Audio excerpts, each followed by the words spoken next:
നിന്നെപ്പോലെ എനിക്ക് മറ്റാരുമില്ല. എന്ത് തന്നെ സംഭവിച്ചാലും എനിക്ക് ഏറ്റവും വിലപ്പെട്ടത് നീയാണ് എന്നും എല്ലായ്പ്പോഴും അത് അതേപടി തന്നെ നിലനിൽക്കും.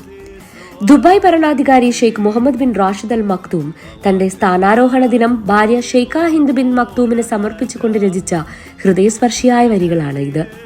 19 വർഷങ്ങൾക്ക് മുൻപ് 2006 ജനുവരി 4 Sheikh Mohammed bin Rashid Al Maktoum Dubai എമിറേറ്റിന്റെ ഭരണസാരഥ്യം ഏറ്റെടുത്തത്. അതോടൊപ്പം UAE വൈസ് പ്രസിഡന്റ് സ്ഥാനവും പ്രധാനമന്ത്രി പദവും അലങ്കരിച്ചു വന്നു. ലക്ഷ്യത്തിലേക്കുള്ള പ്രയാണത്തിൽ വിശ്രമമില്ലാതെ പോരാടുന്ന നേതാവ്.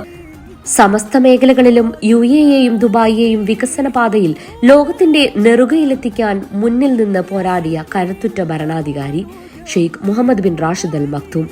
ഇന്നേ ദിവസം വിനീതനായ ആ നേതാവ് സമർപ്പിച്ചതു തന്റെ ഭാര്യയ്ക്ക് വേണ്ടി. ജീവിതത്തിലെ ഏറ്റവും മനോഹരമായ കാര്യം, തന്റെ ഏറ്റവും വലിയ പിന്തുണ, ദുബായിയുടെ ആത്മാവ് എന്നിങ്ങനെയാണ് അദ്ദേഹം ഭാര്യയെ വിശേഷിപ്പിച്ചത്.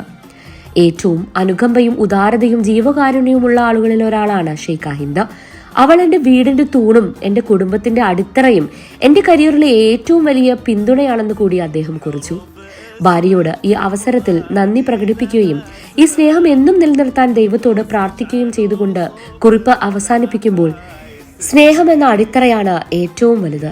നമുക്കൊപ്പം ചേർന്ന് നിൽക്കുന്നവരെ, സപ്പോർട്ട് ചെയ്യുന്നവരെ അംഗീകരിക്കാനുള്ള മനസ്സാണ് ഏതൊരു വ്യക്തിക്കും വേണ്ടതെന്നുകൂടി ഓർമ്മിപ്പിക്കുകയാണ് നമ്മുടെ പ്രിയപ്പെട്ട ഭരണാധികാരി. വിശ്വസ്തത അർഹിക്കുന്നവരോട് എന്നും വിശ്വസ്തരായിരിക്കാൻ ആഹ്വാനം ചെയ്തുകൊണ്ടാണ് Sheikh Mohammed bin Rashid Al Maktoum തന്റെ സ്നേഹക്കുറിപ്പ് സമ്മാനിച്ചത്.